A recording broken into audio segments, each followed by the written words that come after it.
Antigone. Amaze me. Our father Oedipus, our mother Iocasti. We are sisters. We live in Thebes. At the palace. Our parents were the king and the queen of Thebes, but now they're lost. I'll tell you another time what's happened to them. We have 2 more brothers. We had 2 more brothers. They have been killed. They killed each other. They fought for the crown. It was Endocles' fault. No, Polyneicus. Endocles! Polyneicus. They were both to blame. They had agreed to reign 1 year each.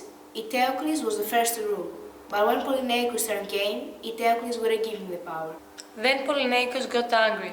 He went to Argos, he married the king's daughter, he gathered his army, and came back here to take power by force. Our 2 brothers killed each other. In a battle, a few hours ago, but our army, fortunately, defeated the army of Argos. The citizens of Thebes were celebrating all night long. I could see it from my window. This was not a night for someone to stay in his room. I was in the agora with all the people. Creon is a new king. Creon is our uncle, our mother's brother. And what an uncle! Do you know what was the first thing he ordered? Eteocles to be buried honorably, but Polyneicus to be left without a grave. Do you accept this? And what can I do if the king decided? Will you help me bury him? So I buried him myself. They arrested me and brought me in front of the king. I didn't show any regret, I didn't beg for forgiveness, and he convicted me to death. But Antigone is engaged with Creon's son, Haemon. When he learned about his father's decision, he came to find and talk to him. But here's Haemon, the last of your offspring. Does he come grieving for the doom of Antigone, his promised bride, and bitter for the deceived hope of their marriage?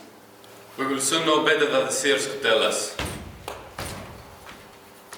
My son, can it be that after hearing the final judgment concerning your betrothal, you have come in rage against your father, or do I have your loyalty?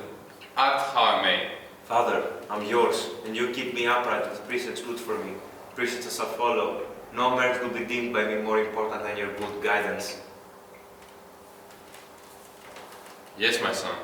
This is the spirit that you should maintain in your heart, to stand behind your father's will in all things. It is for this that men pray, to sire and raise children who are obedient. Never then, my son, banish your reason of pleasure on account of a woman. No! Spit her out as if she were an enemy, and let her go find a husband who hates. For since I called her of all the city in open defiance, I will not make myself a liar to my city. I will kill her. Whomever the city may appoint, that man must be obeyed in matters small and great, and in matters just and unjust. But there is no evil worse than disobedience. Therefore, we must defend those who respect order, and in no way can we let a woman defeat us. To us, unless our years have stolen our wit, you seem to say what you say wisely. Father, the gods implant reason in men, the highest of all things that we call our own. For my part, to state how you're wrong saying those things is beyond my power and desire. Although another man too might have a different thought. In any case, it is my national duty to watch on your behalf anything I may say, do, or find to blame.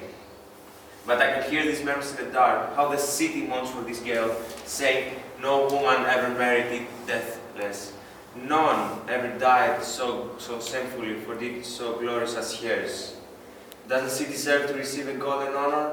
My king, it is right that if he speaks something appropriate, that you should learn from him, and that you, in turn, Haemon, should learn from your father. On both sides there have been wise words. Men of my age, are we then to be schooled in wisdom by men of his? Not in anything that's not right, but if I'm young, you should look at my conduct, not my years.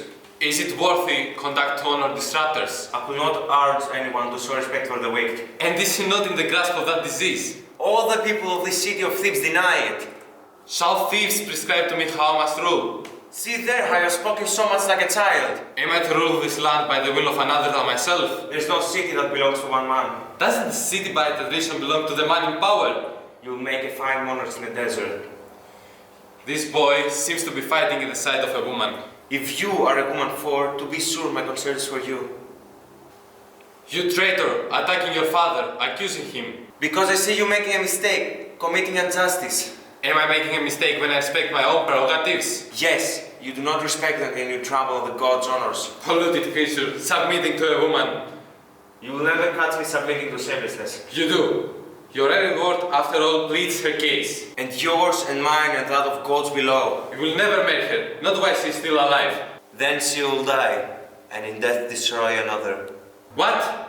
Does your audacity run to open threats? How is it a threat to speak against empty plans? You will regret your unwise instructions in wisdom. If you were not my father, I will call you insane. You woman slave, do not try to cajole me. Do you just want to talk and never get an answer? Is that so?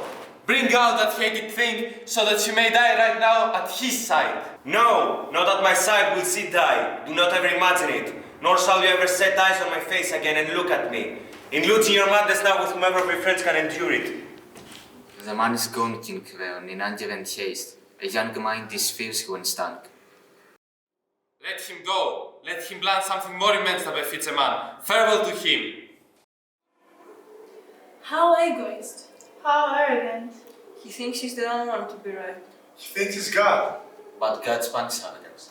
And Creon will be punished. Haman will go to meet Antigone in the grave, where she'll be left to die, but he won't be there in time. He'll find her dead, hung with her clothes, and he won't bury her. He will die with her. And he won't be the only one. Haman's mother, Eurydice, when she will hear about her son's death, will also put an end in her life. And Creon will be the only one left. Alone. Creon lost all his family. Oh, look now at the proud king.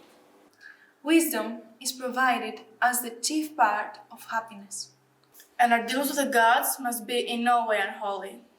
The great words of arrogant men have to make repayment with great blows. And in old days teach Wisdom